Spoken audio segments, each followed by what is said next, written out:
Good morning. आज हम लोग ट्रांसपोर्ट इन प्लांट्स के बारे में डिस्कस करेंगे।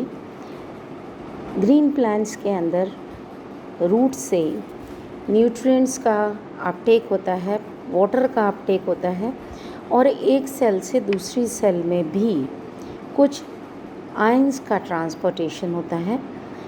ये सारी स्टडी हम लोग आज करेंगे और उसमें अलग अलग मेथड्स होते हैं, जैसे डिफ्यूजन है, ऑस्मोसिस है, इम्बिबिशन है। ये कुछ प्रोसीजर्स होते हैं जिनके द्वारा ट्रांसपोर्टेशन होता है। तो सबसे पहले हम लोग डिफ्यूजन के बारे में स्टडी करेंगे, लेकिन उससे पहले ट्रांसपोर्टेशन को थोड़ा सा हम जान लेते हैं। दो तरह का ट्रांसपोर्टेशन होता है, एक तो शॉर्ट डिस्टेंस ट्रांसपोर्टेशन और दूसरा लॉन्ग डिस्टेंस ट्रांसपोर्टेशन।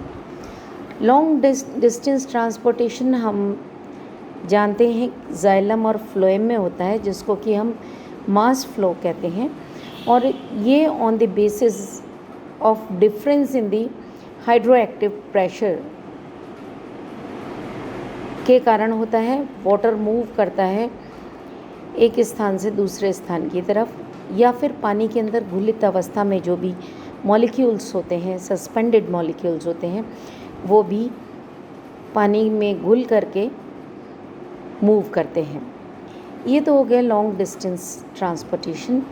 लेकिन शॉर्ट डिस्टेंस ट्रांसपोर्टेशन जो कि सेल्यूलर लेवल पर होता है, वो दो तरह का होता है, एक तो पैसिव ट्रांसपोर्ट और दूसरा active transport.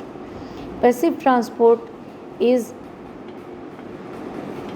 a transport of molecules which does not require any energy। ऊर्जा की आवश्यकता नहीं होती और सॉल्वेंट्स के या विलायकों के हाई कंसंट्रेशन से लो कंसंट्रेशन की तरफ सॉल्ट्स का या आयंस का मूवमेंट होता है। ये दो तरह का होता है, एक तो सिंपल डिफ्यूजन, दूसरा facilitated diffusion. Whereas active transport requires ATP or energy for transportation of molecules from low concentration of solvent to the high concentration of the solvent। Suppose कर लीजिए एक सेल किसी पानी के अंदर रखी हुई है और सेल के अंदर सॉल्वेंट्स कम हैं क्योंकि वहाँ पे सॉल्यूशन है, और बाहर जल है जो कि प्योर सॉल्वेंट है। तो अगर कोई भी आयंस को अंदर से बाहर की तरफ मूव करना है, ऐसे फॉर एग्जांपल सोडियम और पोटेशियम के आयन का ट्रांसपोर्ट की जब हम बात करते हैं, तो सेल के बाहर अगर सोडियम ज़्यादा है और उसको अंदर मूव करना है, या सेल के बाहर पोटेशियम कम है लेकिन फिर भी सेल के अंदर पोटेशियम की ज़्यादा आवश्यकता होगी, तो भी movement of ions from outside to inside होना है, from low concentration to the high concentration. ऐसी अवस्था के अंदर भी ऊर्जा की आवश्यकता होती है और एक्टिव ट्रांसपोर्ट कहलाता है। सिंपल डिफ्यूजन के बारे में अब हम पढ़ेंगे। सिंपल डिफ्यूजन जो होता है वो हाई एनर्जी लेवल या हाई एनर्जी पोटेंशियल से लो एनर्जी पोटेंशियल की तरफ होता है। जिस सॉल्यूशन का हाई डिफ्यूजन प्रेशर होता है वहाँ से लो डिफ्यूजन प्रेशर में होता है। एक्चुअली जो सिंपल डिफ्यूजन होता है ये सिर्फ गैसेस एक्सचेंज के केस में होता है। प्लांट बॉडी में जब गैसेस का एक्सचेंज होता है उसमें सिंपल डिफ्यूजन काम में आता है।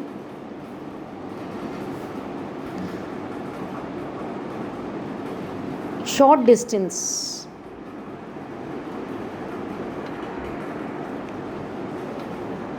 मूवमेंट होता है जब आयंस का, तो उसमें काम में आता है, और रैंडम मूवमेंट ऑफ आयंस होता है इसके अंदर।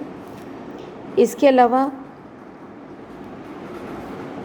बिना मेम्ब्रेन के, विदाउट मेम्ब्रेन या मेम्ब्रेन हो, अगर सेल सिस्टम है या फिर किसी ओपन स्पेस में जहाँ पर सेमी परमेबल मेम्ब्रेन मौजूद नहीं है, ऐसे सिस्टम के अंदर भी सिंपल डिफ्यूजन होता है।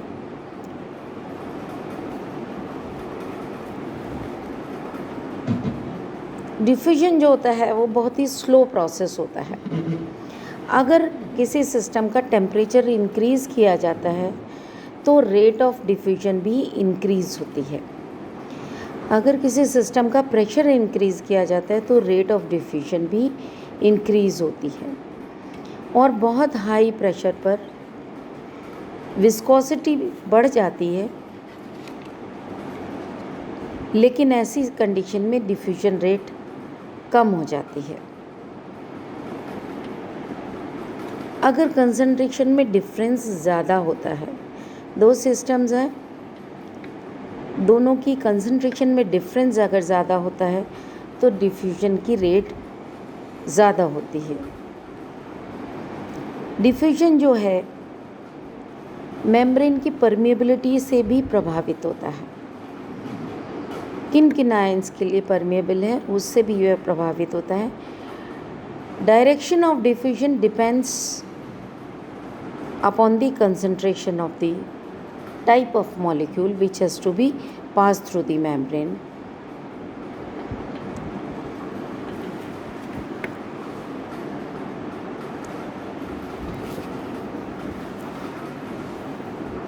डिफ्यूजन प्रेशर क्या होता है? Diffusion pressure is the potential ability of molecule to diffuse in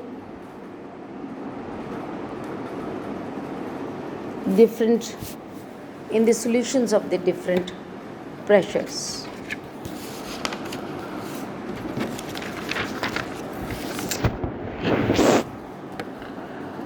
More is the movement ability, higher is the value of dP. यानी कि कोई भी मॉलिक्यूल्स के मूवमेंट की जितनी एबिलिटी ज़्यादा होगी उतना ही डिफ्यूजन प्रेशर उसका ज़्यादा होगा। इसके अलावा जो दूसरी तरह का डिफ्यूजन होता है वो फैसिलिटेटेड डिफ्यूजन होता है। कल हम इससे पहले वाले लेक्चर में हमने पढ़ा था सेल मेम्ब्रेन के बारे में, और सेल मेम्ब्रेन में कुछ पोर्स होते हैं जिनके दोनों तरफ प्रोटीन के चैनल्स होते हैं।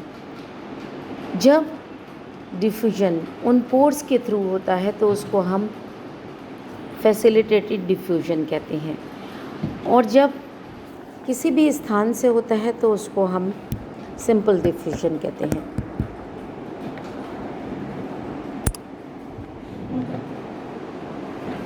As you can see in the diagram, channel protein के थ्रू है ये इस डायग्राम के अंदर ये फॉस्फोलिपिड्स के मॉलिक्यूल्स बने हुए हैं। इनके बाहर की तरफ प्रोटीन्स होती हैं, चैनल्स ऑफ प्रोटीन्स हैं, इनसे हो करके पोलर मॉलिक्यूल्स जो होते हैं वो मूव करते हैं। थोड़े पोलर मॉलिक्यूल्स वो इन मेम्ब्रेन से हो करके with the help of channel proteins move करते हैं।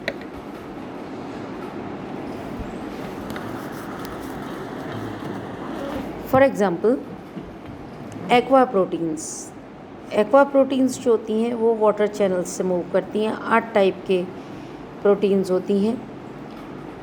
पोरिन प्रोटीन्स पोर्क के अंदर ये भी चैनल प्रोटीन्स होती हैं। उसके अलावा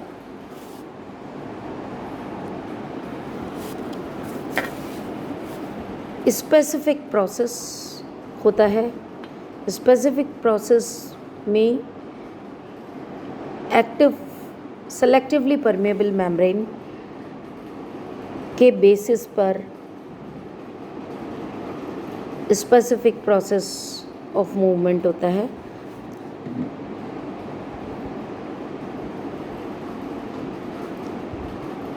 ये जो फैसिलिटेटेड डिफ्यूजन होता है वो सैचुरेशन ऑफ रेट दर्शाता है।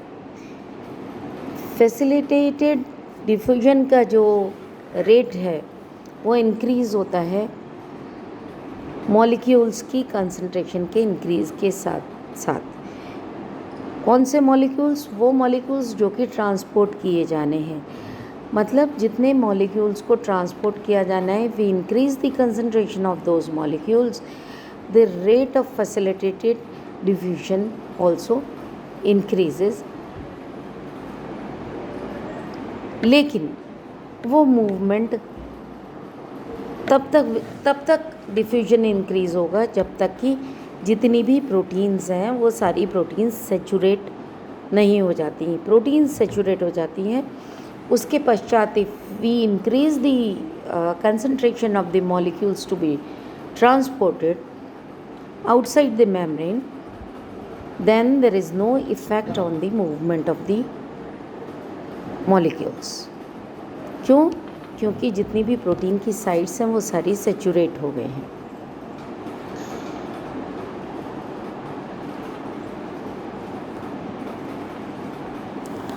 अब 3 तरह की प्रोटीन्स होती हैं। पहली है यूनिपोर्ट प्रोटीन, दूसरी एंटीपोर्ट और तीसरी सिम्पोर्ट। यूनिपोर्ट टाइप की प्रोटीन्स वो प्रोटीन्स होती हैं जो कि एक तरह के मॉलिक्यूल्स को मूव करती हैं, एक डायरेक्शन से एक तरफ से दूसरी तरफ की तरफ, या that is one way movement of molecules होता है। एंटीपोर्ट में more than two or more than two molecules move across the plasma membrane in opposite directions. Say for example sodium or potassium का transport. And then there is symport, when two or more than two molecules move through the proteins in the same direction. तो इस तरीके से uniport proteins, antiport proteins और symport proteins होती हैं जो कि मॉलिक्यूल्स को एक डायरेक्शन से दूसरी डायरेक्शन में या बोथ वे दोनों डायरेक्शंस में या मोर देन 2 मॉलिक्यूल्स को एक डायरेक्शन में मूव करती हैं। So this is the process of facilitated diffusion. So this is all for today. Osmosis के बारे में हम कल पढ़ेंगे।